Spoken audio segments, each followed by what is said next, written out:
Welcome. Welcome to the 9th episode of the Glenmo Walk of Broadway. In our 8th episode, you might recall that we started at the Garment District, learned about the history of Macy's, the Tribune, and the Herald. We are now beyond that Herald Square area, and we're going to begin to explore the neighborhood that is now called NoMad. It was a district name that was coined in 1999 and refers to the district that's north of Madison Square Park. So let's go.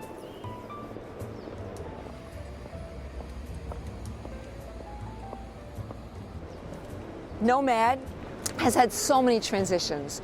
A premier entertainment area after the Civil War created theater, restaurants, and hotels. Although the theaters are long since gone, fortunately this neighborhood still has some of the most beautiful hotels.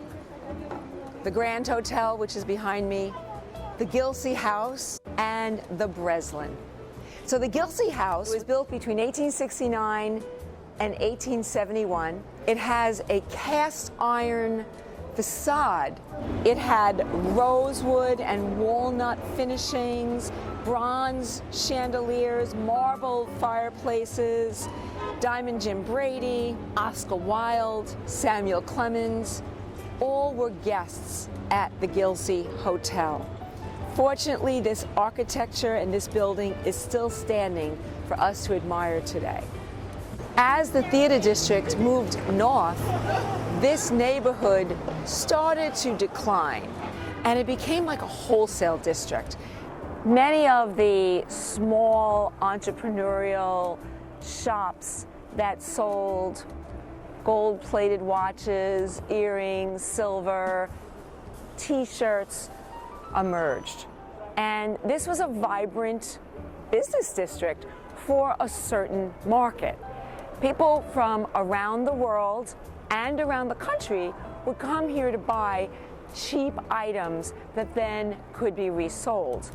So in my good old days, when I was at Allstate with my girlfriends, shout out to Sue Deck and Lauren, Vicky, our very close friend Marie Campisi would get us in to the silver shop right here and be able to buy amazing silver jewelry at cost. Then now, with the gentrification, that market is starting to get squeezed and pushed out. In 2012, the New York Times that said, will the $5 jewelry item survive the $5 coffee? So I remember these shops spread the whole street. And now it seems like it's kind of just this smaller and smaller. So do you feel like this will all survive? That's why we're talking about in here. Yeah. Because it's getting tough the way it is right now. Right. Now, yeah, with the pandemic. Yes. Now, I know looking at the history, there were a lot of businesses from around the world and this country would come into these shops Yes. and buy. Yes. Is that still the case? No more. No more. So it's more just local people. Exactly. Okay. Yes. Okay. Especially with these new rules and the government is like very tough. Yes, yes. Anyway, I wish you well. Okay, thank you for talking to me. Thank you. So we're taking a tiny detour off of Broadway down toward 6th Avenue on 28th Street, which is Tin Pan Alley. 1885, early 20th century, this area became the home to music producers, music publishers, songwriters. Some of the songs that were written here include Give My Regards to Broadway, God Bless America, and Happy Days Are Here Again.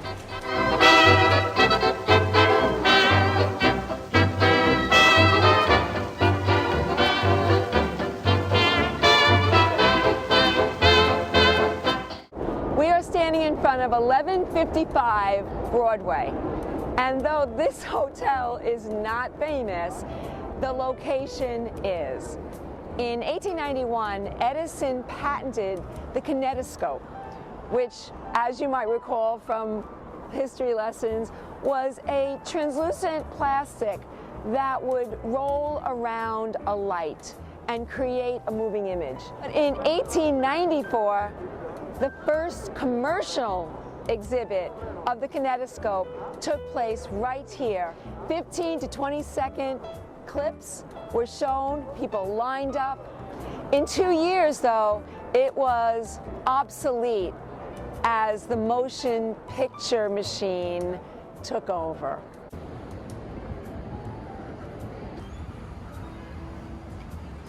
We are now at the site of a little-known Confederate Civil War terrorist act.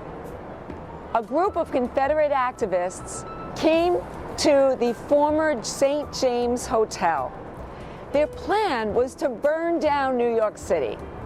They would take out various rooms in this hotel and others, put all the furniture, chairs, bed together, pour turpentine, and set it on fire. Their intent was to create enough arson incidents that the fire department would never be able to address them all. Fortunately, the fires were discovered quickly, and it did not work out.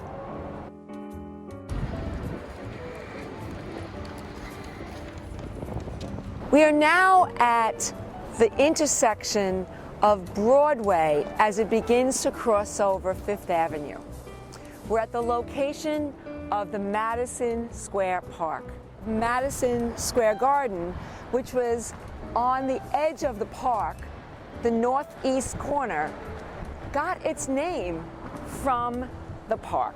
And although Madison Square Garden has long since moved north, it still retained its name. Stanford White, who built this building, was one of the most famous architects in New York City. He had a less than appropriate relationship with a young girl named Evelyn Nesbit. You might remember the story of the red velvet swing.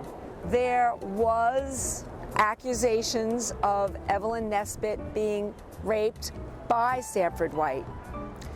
She ultimately moved on and married Harry Thor.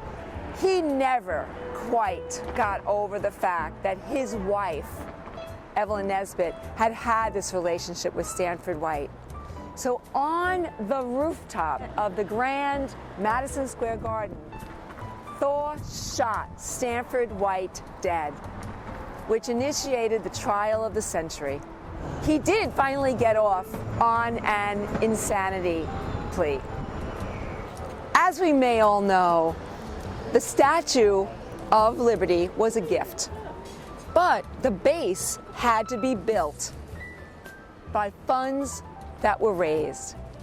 For 6 years, the arm of the Statue of Liberty lived in Madison Square Park in order to raise awareness and to raise funds. Behind me is a small tribute to that historic time back in 1876. In the late 20th century, many of the buildings around Madison Square Park stood empty, and the area went into decline. In 1997, there was a major renovation, and one of the most influential aspects was Danny Meyer setting up Shake Shack, which brought lines of people in order to get the food and, of course, the shakes. Chocolate shake malted.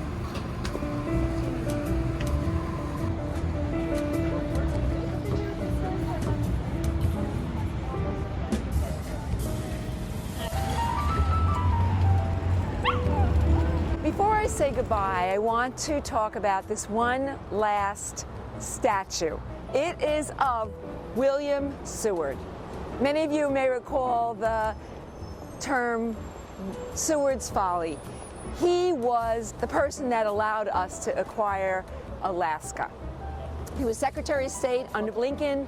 When this statue was being built, budget was a little tight. So rumor has it that rather than building a brand new cast for Seward, that the designer took a former cast of Abraham Lincoln and simply put Seward's head on top.